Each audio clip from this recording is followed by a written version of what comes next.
I'm Dan O'Keefe with Glencove Marina. I am the PWC technician here, and I'm going to show you how to dewinterize a personal watercraft. You'll need a 3/8 ratchet. You'll definitely need a screwdriver for the battery. You're going to install some spark plugs, so you're going to need a spark plug socket with an extension, preferably for easier access. I use a voltmeter so I can make sure the battery's charging after the startup of the dewinterization.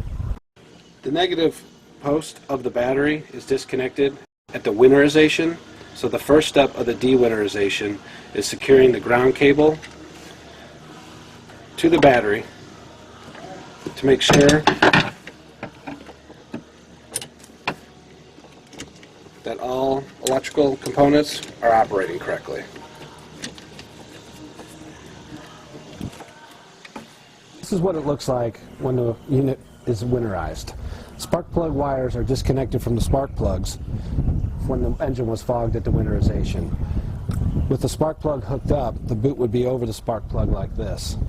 This is proper winterization, dewinterization. For the dewinterization on the spark plugs, the old spark plugs are removed.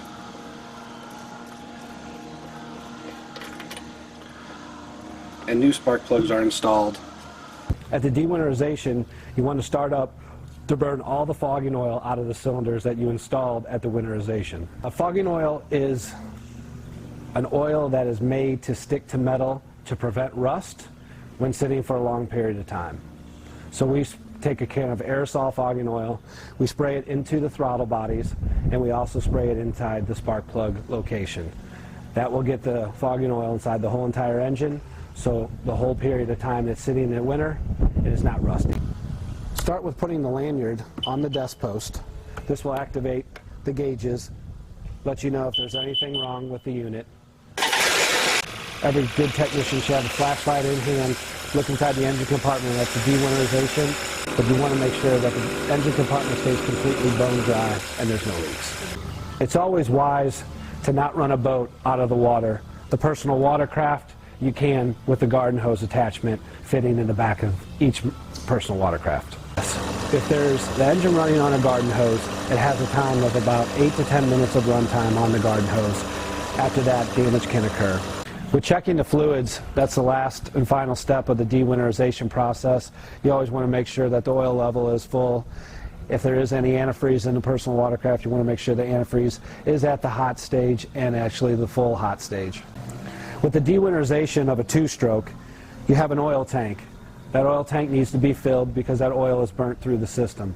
On a four-stroke personal watercraft, you actually have to change the oil and you have to keep a moderate oil level.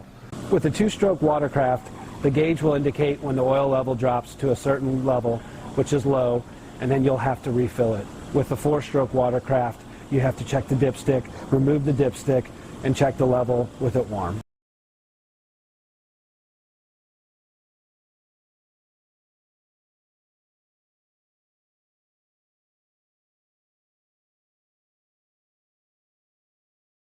Welcome back to Your Hometown Marina. I'm your host, Deborah Wolfe, and I'm coming to you from our home port of Glencove Marina with personal watercraft technician Dan O'Keefe. Very important viewer question that we have today, something I was astonished to hear. Is there a certain type of fuel you should not put in your personal watercraft? Yes, or for any boat, outboard for that matter, ethanol fuel, which you find at majority of your gas stations in the 87, 89 octane.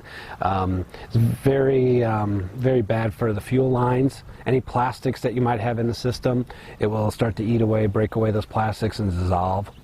When that dissolves, it gets into your fuel system and then it ends up causing a lot of headache. Okay, so if in doubt, ask. Yes. Always ask, but the best bet is just to always fuel your watercraft up on the water. Yes, it is. It ends up being a lot shorter bill and a lot shorter headache down the road. Thank you, Dan. Thank you. And thank you for submitting your questions to Your Hometown Marina. We always welcome them. Just send us an email at yhtm@glencovemarina.com. Stay tuned. When we come back, we're going to go see the two-time best bartender at the lake, Justin Wallace, and see what he's mixed up for us today. You have to stay and work. Yeah.